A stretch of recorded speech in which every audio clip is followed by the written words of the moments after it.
हाँ जी, good morning students. हाँ जी, अपना चैप्टर चल रहा सी दी स्पैरोज। ठीक है, सी सैक्शन का चैप्टर थर्ड चैप्टर अपना आप रहीम खान बारे पढ़ रहे सी जी। स्पैरो जो मेन करैक्टर है जी। करो जी, लैट्स स्टार्ट द टॉपिक जी। फॉर सम टाइम आप पढ़िया सी इत्थे तक भी जो रहीम खान का फादर से उन्हें की करता सी, मना करता सी रहीम खान नूं भी वो राधा नाल की मैरिज नहीं करवा सकता because it is infamous and religious. ठीक है जी, ये धार्मिक सी, इनफेमस सी। ठीक है जी, आप नैक्सट शुरू करते हैं। For some time Rahim Khan bit youthful resentment toyed with the idea of open rebellion. ठीक है जी, वो कह रहा है भी एक टाइम तो रहीम खान ने सोचा, क्योंकि वो अपनी जी यूथफुल जी एज से वो सी भी वो ਜਿਹੜਾ ਆਪਣਾ ਗੁੱਸਾ ਗਾ ਉਸ ਨੂੰ ਆਪਣੀ ਜਿਹੜੀ ਆਪਾਂ ਕਹਿ ਦਈਏ ਰਿਵੋਲੂਸ਼ਨ, ਠੀਕ ਹੈ ਜੀ, ਰੈਵੋਲੂਸ਼ਨ ਕਰਕੇ ਕੱਢੇ ਵੀ ਬਗਾਵਤ ਕਰਦੇ। ਮੀਨਜ਼ ਉਹ ਜਿਹੜੇ ਉਹਦਾ ਫਾਦਰ ਜੀ ਕਹਿ ਰਹੇ ਸੀ ਉਹ ਸਭ ਤੋਂ ਕੀ ਆ ਮਨਾ ਕਰਦੇ। But the tradition of centuries of serfdom ran in blood and however indignant he might have felt at his father's severity. ਠੀਕ ਹੈ ਜੀ, ਕੀ ਹੈ ਜੀ, ਪਰ ਕੀ ਸੀ ਉਹਨਾਂ ਦੀ ਜਿਹੜੀ ਸਦੀਆਂ ਤੋਂ ਚੱਲੀ ਆ ਰਹੀ ਇੱਕ ਪਰੰਪਰਾ ਸੀ, ਰਸਮ ਸੀ, ਉਹਨਾਂ ਦੇ ਬਲੱਡ 'ਚ ਸੀ ਵੀ ਜਿਹੜੇ ਆਪਣੇ ਪਿਤਾ ਪੁਰਖ ਨੇ ਜਾਂ ਦਾਦੇ ਪੜਦਾਦੇ ਨੇ ਉਹਨਾਂ ਦੀ ਕੀ ਹੈ, ਜਿੱਦਾਂ ਉਹ ਕਹਿਣਗੇ ਉਹਨਾਂ ਨੇ ਉੱਦਾਂ ਹੀ ਕਰਨਾ, ਉਹਨਾਂ ਦੀ ਆਗਿਆ ਦਾ ਮੀਨਜ਼ ਪਾਲਣ ਕਰਨਾ। ਠੀਕ ਹੈ ਜੀ, ਹੀ ਕੁਡ ਨਾਟ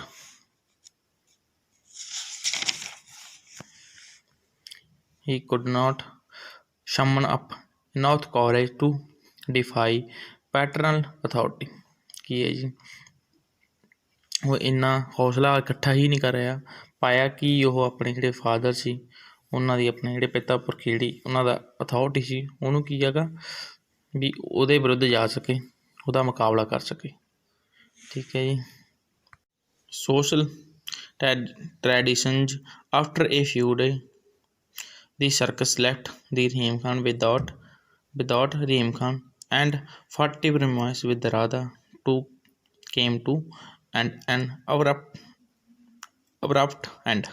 ठीक है जी, ਕੀ ਹੋ ਗਿਆ ਜੀ, ਕੁਝ ਦਿਨਾਂ ਬਾਅਦ ਜਿਹੜੀ ਸਰਕਸ ਸੀ ਉਹ ਰਹੀਮ ਖਾਨ ਦੇ ਬਿਨਾਂ ਹੀ ਪਿੰਡ ਛੱਡ ਕੇ ਚਲੀ ਗਈ। ਜਿਹੜਾ ਫਾਟਿਵ ਉਹਨਾਂ ਦਾ ਲੁਕਾ ਛੱਪੀ ਵਾਲਾ ਰੋਮਾਂਸ ਸੀ ਉਹ ਕੀ ਆ ਇੱਕਦਮ ਕੀ ਆ ਖਤਮ ਹੋ ਗਿਆ। Rahim ਖਾਨ's father slyly suggests to Ramcharan that his daughter was now 15 and ought to have been married long ago। ਠੀਕ ਹੈ ਜੀ, ਰਾਮ ਖਾਨ ਕੀ ਜਿਹੜਾ ਕੀ ਸੀ ਰਹੀਮ ਖਾਨ ਦੇ ਫਾਦਰ ਸੀ ਉਹਨਾਂ ਨੇ ਕੀ ਸੁਜੈਸਟ ਕੀਤਾ ਰਾਮਚਰਨ ਨੂੰ, ਜਿਹੜੇ ਕਿ ਰਾਧਾ ਦੇ father C.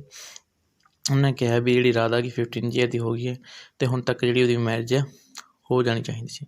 Not failing to hint at his disastrous consequence of late marriage. ਉਹ ਇਸ ਗੱਲ ਤੋਂ ਵੀ ਨਹੀਂ ਝੁਕਿਆ ਕਹਿਣ ਤੋਂ ਵੀ ਜਿਹੜੇ ਲੇਟ ਮੈਰਿਜ ਦੇ ਕੀ ਆਪਾਂ ਕਹਿ ਦਈਏ ਨੁਕਸਾਨ ਨਤੀਜੇ, ਗਲਤ ਨਤੀਜੇ ਨਿਕਲ ਸਕਦੇ ਨੇ। Within a few days week Radha was married to Ram Lal. ਜਿਹੜੀ ਰਾਧਾ ਦੀ ਮੈਰਿਜ ਰਾਮ ਲਾਲ ਨਾਲ ਹੋ ਗਈ। ਇਹ ਮਿਡਲ ਏਜ ਜਿਹੜਾ ਕਿ ਮਿਡਲ ਏਜ ਦਾ ਸੀ।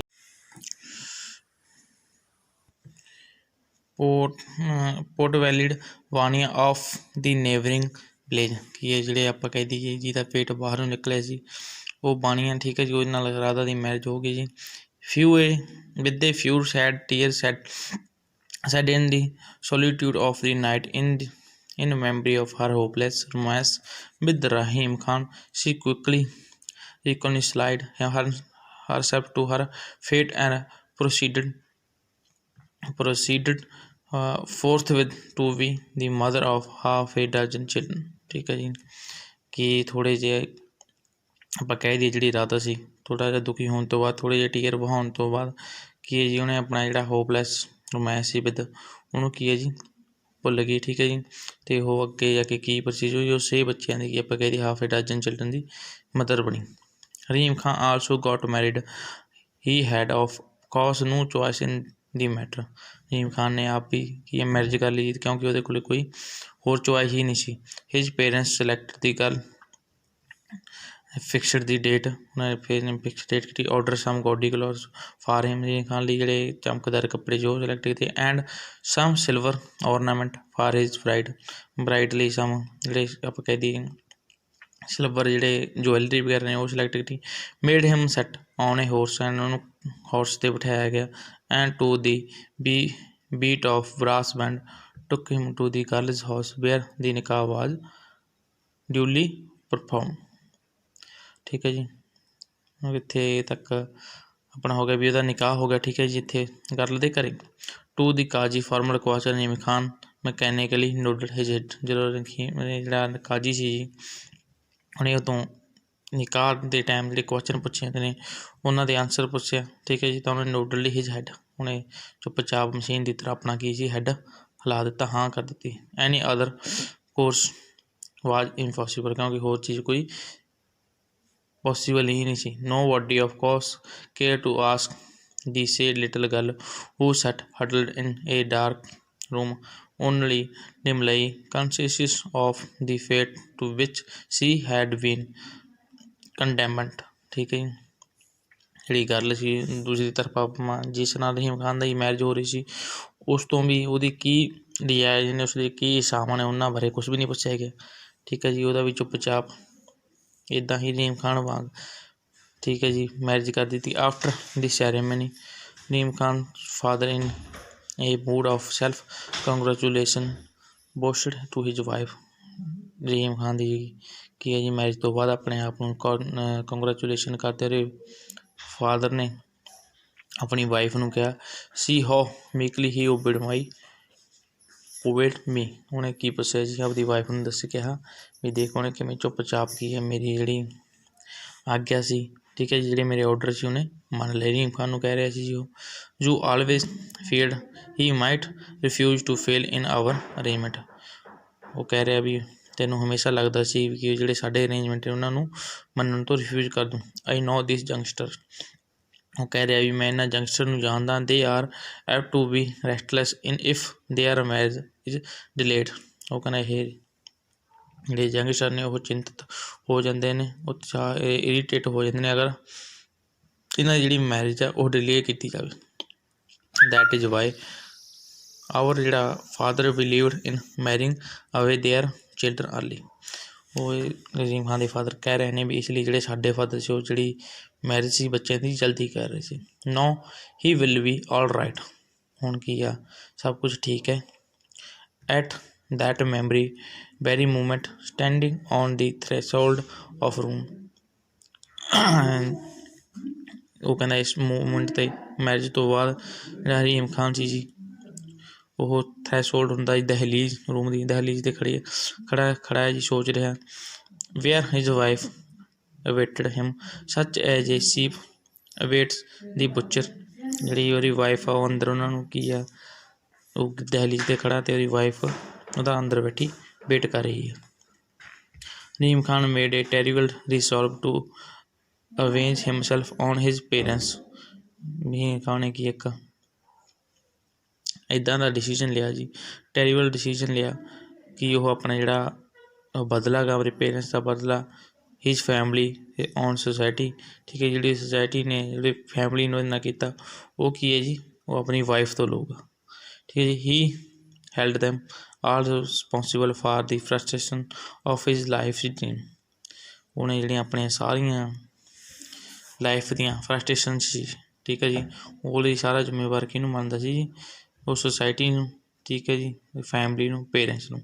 And in his confused illogical mind he regarded his bride as a symbol of persecutions to which he had been subjected. ਹੁਣ ਇਹ ਜਿਹੜੀਆਂ ਉਹਦੇ ਨਾਲ ਕਹਿ ਦਈਏ ਆਪਾਂ ਹੁਣ ਇਹ ਜਿਹੜਾ ਇਲੌਜੀਕਲ ਉਹਦਾ ਮਾਈਂਡ ਸੀ ਕਨਫਿਊਜ਼ ਹੋ ਕੇ ਨੇ ਇਸ ਚੀਜ਼ ਲਈ ਕੀ ਕੀਤਾ ਜਿਹੜੇ ਨੇ ਪ੍ਰੋਸੀਕਿਊਸ਼ਨ ਦੀ ਅੱਤਿਆਚਾਰ, ਜਿਹੜਾ ਉਹਦੇ 'ਤੇ ਅੱਤਿਆਚਾਰ ਸੀ ਉਹ ਉਹਦਾ ਸਿੰਬਲ ਉਹ ਆਪਣੀ ਵਾਈਫ ਨੂੰ ਮੰਨਦਾ ਸੀ। ਠੀਕ ਹੈ ਜੀ, on her he wood ਰੀਕ his ਵੈਂਜੈਂਸ, ਅਤੇ ਆਪਣਾ ਜਿਹੜਾ ਆਪਣਾ ਕਹਿ ਦਈਏ ਉਹ ਆਪਣਾ ਬਦਲਾ ਸੀ ਉਹ ਕੀ ਕਹਿ ਰਿਹਾ ਕਠੋਰਤਾ ਨਾਲ ਲੈਣਾ ਚਾਹੁੰਦਾ ਸੀ। Iron entered his hitherto kindly soil as he rudely pushed upon open the door। ਠੀਕ ਹੈ ਜੀ। ਜਿਹੜਾ ਆਇਰਨ ਸੀ ਕਿ ਜਿਵੇਂ ਆਪਾਂ ਕਹਿ ਦਈਏ ਵੀ ਪੱਥਰ ਦੇ ਇਨਸਾਨ ਹੋ ਗਿਆ ਸੀ ਉਹ। ਠੀਕ ਹੈ ਜੀ। ਉਹਦੀ ਜਿਹੜੀ ਪਹਿਲਾਂ ਕਾਇੰਡ ਸੋਇਲ ਸੀ ਉਹਦੇ ਵਿੱਚ ਹੁਣ ਇੱਦਾਂ ਲੱਗਦਾ ਜਿਵੇਂ ਉਹ ਪੱਥਰ ਦੀ ਹੋ ਗਈ ਹੋਵੇ, ਅਤੇ ਉਹਨੇ ਰਿਊਡਲੀ ਜਿਹੜਾ ਗੇਟ ਸੀ ਉਹ ਓਪਨ ਕੀਤਾ। That was 30 years ago, Reem Khan reflected as he lay there on his cot in dark hut। ਕਿ ਜਿਹੜੀ ਇਹ ਗੱਲਬਾਤ ਸੀ ਇਹ ਸਭ ਸੋਚ ਰਿਹਾ ਸੀ। 30 ਸਾਲ ਪਹਿਲਾਂ ਦੀ ਗੱਲ ਸੀ। ਠੀਕ ਹੈ। ਜਦੋਂ ਦੀ ਮੈਰਿਜ ਹੋਈ ਸੀ ਹੁਣ ਉਹ ਇਹ ਚੀਜ਼ ਬਾਰੇ ਆਪਣੀ ਜਿਹੜੀ ਡਾਰਕ ਹਟ ਸੀ ਉੱਥੇ ਪਿਆ ਕੋਟ ਦੇ ਵਿੱਚ ਚਾਰਪਾਈ 'ਤੇ ਸੋਚ ਰਿਹਾ ਸੀ। And had not he had his revenges. ਕਿ ਹੁਣ ਸੋਚ ਰਿਹਾ ਕਿ ਮੈਂ ਆਪਣਾ ਬਦਲਾ ਨਹੀਂ ਲਿਆ। For 30 years he had ill-treated his wife। ਪਿਛਲੇ 30 ਸਾਲਾਂ ਤੋਂ ਕਿ ਆਪਣੀ ਵਾਈਫ ਤੋਂ his children his ਲੋਕ quarrelled with everyone in village and made himself the most hated person in the whole community। ਠੀਕ ਹੈ ਜੀ। ਪਿਛਲੇ 30 ਸਾਲਾਂ ਤੋਂ ਆਪਣੀ ਵਾਈਫ ਨਾਲ, ਆਪਣੇ ਚਿਲਡਰਨ ਨਾਲ, ਆਪਣੇ ਜਿਹੜੇ ਉਹ ਲੋਕ ਸੀ ਬਲਦ ਸੀ ਉਹਨਾਂ ਨਾਲ, ਅਤੇ ਐਵਰੀਵਨ ਨਾਲ ਕੀ ਹੈ ਲੜਾਈ ਝਗੜਾ ਕਰਦਾ ਰਿਹਾ, ਅਤੇ ਉਹ ਜਿਹੜੀ ਸੁਸਾਇਟੀ 'ਚ ਸੀ ਉਹ ਮੋਸਟ ਹੇਟਡ ਪਰਸਨ ਬਣ ਗਿਆ ਸੀ। The thought of being so universal detested gave him a grim satisfaction। ਹੁਣ ਉਹ ਕੀ ਹੈ ਜੀ ਜਿਹੜੀ ਕਮੇਟੀ 'ਚ ਆਪਣੀ ਜਿਹੜੀ ਕਮਿਊਨਿਟੀ ਸੀ ਉਹਦੀ, ਠੀਕ ਹੈ ਜੀ, ਉਹ 'ਚ ਉਹ ਆਪਾਂ ਕਹਿ ਦਈਏ ਸੋਸ਼ਲੀ ਜਿਹੜੀ ਕਮਿਊਨਿਟੀ ਹੁੰਦੀ ਆਪਣੀ ਉਹਦੇ 'ਚ ਉਹ ਮਤਲਬ ਮੀਨ ਜੋ ਬੁਰਾ ਇਨਸਾਨ ਬਣ ਗਿਆ ਸੀ, ਅਤੇ ਇਹ ਚੀਜ਼ ਉਹਨੂੰ ਕੀ ਕਰ ਰਹੀ ਸੀ ਗ੍ਰਿਮ ਜਿਹੜੀ ਸੈਟੀਸਫੈਕਸ਼ਨ ਸੀ ਇੱਕ ਅਜੀਬ ਪ੍ਰਕਾਰ ਦੀ ਆਪਾਂ ਕਹੀਏ ਸੰਤੁਸ਼ਟੀ ਦੇ ਰਹੀ ਸੀ। ਠੀਕ ਹੈ ਸਟੂਡੈਂਟ, ਜਿਹੜਾ ਆਪਣਾ ਅੱਜ ਦਾ ਲੈਕਚਰ ਸੀ ਆਪਾਂ ਇੱਥੇ ਤੱਕ ਹੀ ਰੀਡ ਕਰਾਂਗੇ ਚੈਪਟਰ। ਨੈਕਸਟ ਆਪਣਾ ਲੈਕਚਰ 'ਚ ਆਪਾਂ ਅੱਗੇ ਇਸ ਜਿਹੜਾ ਚੈਪਟਰ ਨੂੰ ਕੰਟੀਨਿਊ ਰੱਖਾਂਗੇ ਜੀ।